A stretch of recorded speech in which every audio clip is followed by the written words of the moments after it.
Hello बच्चों, कैसे हैं आप लोग? बढ़िया एकदम। तो आज हम लेकर आ गए हैं क्लास 12 का फिजिक्स इलेक्ट्रोस्टैटिक का ऑब्जेक्टिव क्वेश्चन पार्ट 3। ठीक है, इससे पहले हमने पार्ट 1 पार्ट 2 करा दिया है। उसमें लगभग जो है 41 क्वेश्चन हमने कराया है। आज 42 से देखिए। अगर उसको नहीं देखे हैं तो टाइप कीजिए यूट्यूब पे electrostatics objective question by SP Yadav. ठीक है, तो चलिए देखते हैं question number 42। According to law of conservation of charge, according to law of conservation of charge, the total charge of an isolated system क्या होता है? इंक्रीज, डिक्रीज या रिमेन कांस्टेंट? बताइएगा थोड़ा। आप क्या है कंजर्वेशन ऑफ चार्ज जानते हैं? कंजर्वेशन ऑफ चार्ज क्या होता है और क्वांटाइजेशन ऑफ चार्ज क्या होता है? कंजर्वेशन ऑफ चार्ज जो होता है, समझिए कि जो चार्ज ना ही क्रिएट कर सकता है ना ही डिस्ट्रॉय कर सकता है, सिर्फ क्या करता है, one body to another body क्या करता है, सिर्फ ट्रांसफर कर सकता है। तो ये क्या हो जाएगा? रिमेन कांस्टेंट होगा। इसका आंसर क्या होगा? रिमेन, ना ही इंक्रीज करेगा ना ही डिक्रीज करेगा, क्या करेगा? ये कांस्टेंट ही रह जाएगा। ठीक है, चलिए देखिए आगे देखा जाए थोड़ा। ठीक है, what is the SI unit of electrical permittivity of free space? यानी एप्सिलॉन नॉट का एसआई यूनिट क्या होता है? तो कूलम गुना कूलम और न्यूटन मीटर, यानी कि पर न्यूटन मीटर। तो कूलम गुना कूलम तो कूलम स्क्वायर पर न्यूटन मीटर स्क्वायर, यानी कि ये हो जाएगा आपका राइट आंसर। ठीक है, और इसका एक और होता है, हमने इसे पिछले वाला वीडियो में भी किया, बताया है कि फराड पर मीटर। एक और इसका जो वैल्यू होता है आप लोग जानते हैं कितना होता है? 8.85। बोली तो 85 इंटू 10⁻⁻12, वही बोल सकते कूलम स्क्वायर पर न्यूटन मीटर स्क्वायर या फराड पर मीटर। ठीक है, कोई दिक्कत? आइए, what is the value of dielectric constant के फॉर वैक्यूम? वैक्यूम में जो होता है के की वैल्यू क्या होता है? डाइलेक्ट्रिक कांस्टेंट के की जो वैल्यू होती है वो वैक्यूम में क्या होता है? तो वैक्यूम में हम लोग सब लोग जानते हैं कि एक होता है। ठीक है, और डाइलेक्ट्रिक कांस्टेंट का प्योर वाटर में वैल्यू क्या होता है? तो 80 होता है। प्योर वाटर में लिख लीजिए आप लोग। और इन्फिनिटिव क्या होता है? यानी कि ये क्या कहता है? मेटल में जो होता है इन्फिनिटिव होता है। मेटल में डाइलेक्ट्रिक कांस्टेंट की जो के की जो वैल्यू होता है मेटल में वो इन्फिनिटिव होता है। ठीक है, समझ गया कोई दिक्कत? हाँ, एयर में बताते हैं कि डाइलेक्ट्रिक कांस्टेंट का के का जो वैल्यू होता है एयर में वो होता है लिख लीजिए 1.005 और आपका कांस्टेंट वैक्यूम में जो होता है वैक्यूम में वो 1 होता है। आगे देखिए थोड़ा। आइए, if the body is charge bye rubbing its weight, मतलब इसका वेट क्या होगा? जब हम बॉडी को रब करेंगे ना, दो बॉडी को रब करेंगे तो इस पर चार्ज आवे करेगा। चार्ज आएगा कि नहीं? 100% बाय फ्रिक्शन चार्ज आना ही है क्या? तो इससे पिछले वाला वीडियो में हमने बताया है फ्रिक्शन बाय इंडक्शन और बाय कंडक्शन। ठीक है, तो देख लीजिएगा 0102। तो ये क्या करेगा? इंक्रीज या डिक्रीज? अगर बॉडी को हम रगड़ेंगे तो ऐसा भी हो सकता है कि चार्ज इस पर आएगा, इलेक्ट्रॉन आएगा तो चार्ज क्या हुआ? नेगेटिवली चार्ज आया ना, चार्ज इंक्रीज भी करेगा। अगर इलेक्ट्रॉन गया तो चार्ज डिक्रीज भी करेगा। तो क्या हम बोल सकते हैं, जब चार्ज अगर आया इंक्रीज हुआ तो मास बढ़ गया, अगर चला गया तो डिक्रीज हुआ, मास क्या हुआ? घट गया। तो हम लोग क्या बोल सकते हैं? इंक्रीज और डिक्रीज दोनों करेगा, तो हम लोग बोल सकते हैं ए एंड बी। ठीक है, इंक्रीज एंड डिक्रीज दोनों करेगा। ठीक है, आगे देखिए, the direction of an electric dipole का डायरेक्शन, इससे पिछले वाला वीडियो में हमने 32 क्वेश्चन शायद था, 31 या 32, उसमें हमने बताया था। ठीक है, तो ये उस पर एक क्वेश्चन भी था। ठीक है, क्या होता था? ये फ्रॉम निगेटिव टू पॉजिटिव, यानी इक्वल एंड अपोजिट चार्ज होता है। ध्यान से देखिए, यहाँ पे एक जगह -q, एक जगह आपका +q होता है।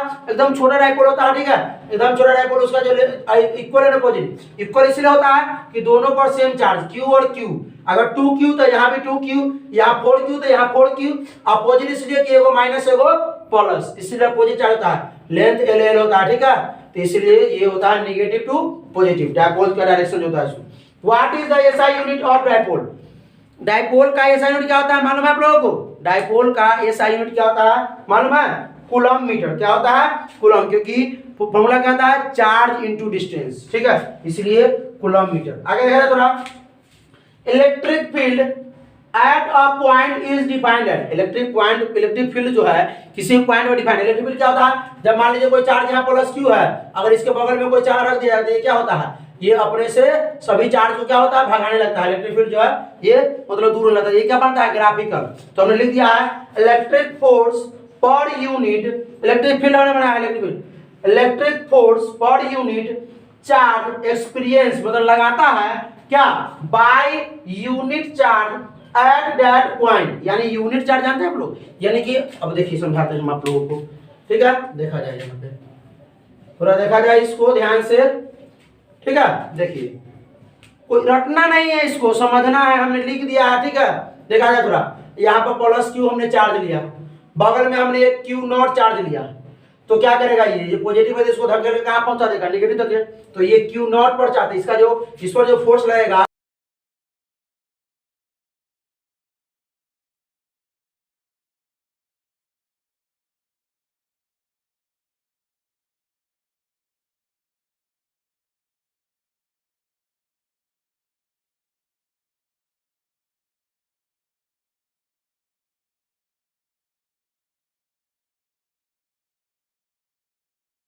ठीक है। तो ये आपका ये हो गया आपका, ठीक है। तो ये हमारा क्या हो गया, यही लिखे हमने कि electric force per unit charge experienced मतलब लगता है यूनिट चार्ज यानी कि छोटा एप्सिलॉन क्यू नॉट यानी कि छोटा चार्ज पर, ठीक है, एट दैट पॉइंट, उसी पॉइंट पर। चलिए उसी पॉइंट को हम लोग इलेक्ट्रिक फील्ड लाइन कहते हैं, इलेक्ट्रिक फील्ड कहते हैं। A point charge Q plus Q है is placed at the mid point of a cube of side L. ये क्यूब है, एक क्यूब है, मान लीजिए क्यूब है, मान लीजिए कि भाई है तो नहीं, लेकिन मान लीजिए क्यूब है, ठीक है। इसके एकदम मिड पॉइंट पर क्या रखा गया, प्लस क्यू चार्ज रखा, जिसका लेंथ एल है, ठीक है।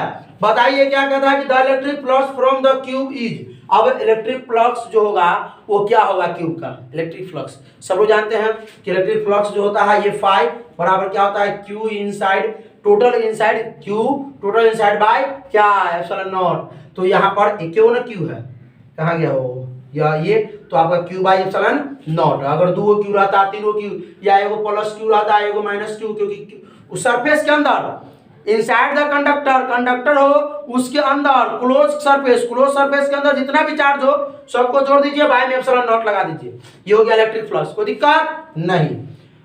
आई electric field lines can be said to be, electric field lines क्या कहता है, क्या कहता है, देखिए graphical representation of electric field, क्योंकि इलेक्ट्रिक फील्ड लाइन जो है वो ग्राफ को शो करता है कि हम ग्राफिकल, क्योंकि देख रहे हैं ना यहाँ पे ना, यहाँ पर जब प्लस चार्ज होता है तो क्या करता है, ये यहाँ पर प्लस क्यू चार्ज रखे तो क्या होता है, चारों तरफ जो है अपना क्या बनाने लगता है, ग्राफ। इलेक्ट्रिक फील्ड लाइन मतलब इंफिनिटी तक बनाने लगता है, बनाता है ना, बनाता है क्या, तो ये होता है आपका ग्राफिकल। क्योंकि हम इसको अगर मान लीजिए कि अगर इलेक्ट्रिक फील्ड लाइन को अगर काटते भी है ना, काटते भी है तो यहाँ पर एक पॉइंट पर दो अगर टेंजेंट खींचते हैं तो इसका देख रहे हैं, इसका डायरेक्शन इधर है और इसका डायरेक्शन इधर है ना, तो इलेक्ट्रिक फील्ड लाइन जो है ग्राफिकल, ठीक है, शो करता है ग्राफ को। चलिए तो देखते हैं हम लोग, इसको पॉज कीजिए और नोट कीजिए, देखते हैं क्वेश्चन नंबर हम लोग 51 को, ठीक है। 51 देखा जाए क्या है, epsilon not means, epsilon not का मतलब क्या होता है पता होगा आप लोगों को, क्या होता है ध्यान रखिएगा, परमिटिविटी ऑफ फ्री स्पेस, ठीक है,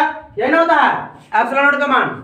चलिए आगे देखा जाए, the electrostatic force between two particles is given by, यानी कि किसने कहा कि इलेक्ट्रोस्टैटिक फोर्स जो होता है दो पार्टिकल के बीच लगता है, तो आप लोगों को मालूम होगा कि चार्ल्स ऑगस्टिन डी कूलम्ब्स ने, ठीक है, a particle of mass m and charge q are released from rest in uniform electric field E, ना, the kinetic energy attained by the particles after moving distance of x।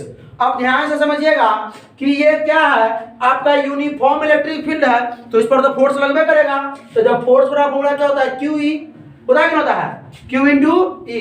अब कह रहा है कि क्या है कि काइनेटिक एनर्जी, तो वर्क चाहिए इसको, तो वर्क बराबर फॉर्मूला क्या होता है, force into displacement, force into displacement, force क्या है आपका क्यू इंटू ई, और डिस्प्लेसमेंट कितना डिस्टेंस पर है, देखिए एक्स डिस्टेंस पर, तो क्यू ई एक्स, आपका ऑप्शन हो गया ए। चलिए देखिए ध्यान से, electric flux is a, electric flux क्या है, ठीक है, इलेक्ट्रिक फ्लक्स इज अ, हम डायरेक्ट आंसर ही लिख दिए हैं, चार का ऑप्शन थोड़ा ज्यादा हो जाता है, ठीक है। तो मेजर ऑफ द फ्लक्स मतलब क्या, फॉलो करना, measure of the flow of electric field through a surface, यानी कि किसी भी सरफेस पे कितना इलेक्ट्रिक फील्ड जो है फॉलो कर रहा है, ये हुआ। आइए, electric flux is a dash quantity, electric flux कैसा क्वांटिटी है, सबको मालूम है, स्केलर क्वांटिटी है। Which one of the following scientist named electric charge, electric charge का नाम किस साइंटिस्ट ने रखा है, सबको मालूम है, बेंजामिन फ्रैंकलिन ने। आइए, the property which differentiate the two types of charges is called, यानी कि सुनिए ध्यान से, किस में बताया जाता है, किस परिभाषा ने डिफाइन किया, यानी किस में डिफाइन होता है कि चार्ज जो होता है उसको दो टाइप में क्या करता है, डिफरेंशिएट कर देता है, यानी कि बांट देता है, ठीक है। तो ये पोलैरिटी, पोलराइजेशन अब पढ़ेंगे, मालूम हो जाएगा, ठीक है। आइए, in charging by induction a metallic object is, अब इंडक्शन, चार्जिंग बाय इंडक्शन क्या होता है, चार्जिंग बाय फ्रिक्शन क्या होता है, चार्जिंग बाय कंडक्शन क्या होता है, मालूम है ना। तो चार्जिंग बाय फ्रिक्शन क्या होता है, जब दो ऑब्जेक्ट हम रगड़ते हैं तो चार्जिंग बाय फ्रिक्शन। कंडक्शन क्या होता है, एक पर जीरो चार्ज, एक पर चार्ज होता है, दोनों को सटाते हैं तो दोनों चार्ज हो जाता है, ठीक है। और चार्जिंग बाय इंडक्शन क्या होता है कि अगर ध्यान समझिएगा, जो जिस पर चार्ज नहीं है तो चार्ज करने के लिए क्या करते हैं हम लोग, दोनों को मतलब बिना टच किए हुए चार्ज करते हैं, उसको हम लोग क्या कहते हैं, यानी कि उसको नियर रख के चार्ज करते हैं, उसको कहते हैं चार्जिंग बाय इंडक्शन। तो यही लिखने हमने लिख दिया है कि चार्ज, देखिए, in charging by induction a metallic object is charge by bringing, मतलब लाना पड़ता है एक चार्ज को, चार्ज ऑब्जेक्ट के पास, नियर इट, यानी उसके नजदीक लाना पड़ता है चार्ज करने के लिए। आइए, अ point charge Q is moved along a circular path around another fixed point charge, so the work done is always zero होता है, मालूम होवे करेगा आप लोगों को, ये परिभाषा भी है, बुक में लिखा हुआ है आपके एनसीईआरटी में, ठीक है। अगर मान लीजिए कि ये सर्कुलर पाथ है और इस पर चार्ज क्या कर रहा है, मूव कर रहा है, ठीक है। अगर इस पर वर्क डन मालूम करना होगा तो क्या होगा, वर्क डन कितना होगा, जीरो होगा, जीरो होगा। चलिए, तो कैसा लगा कमेंट जरूर कीजिएगा, पढ़ाई करते रहिए, ऑल द वेरी बेस्ट।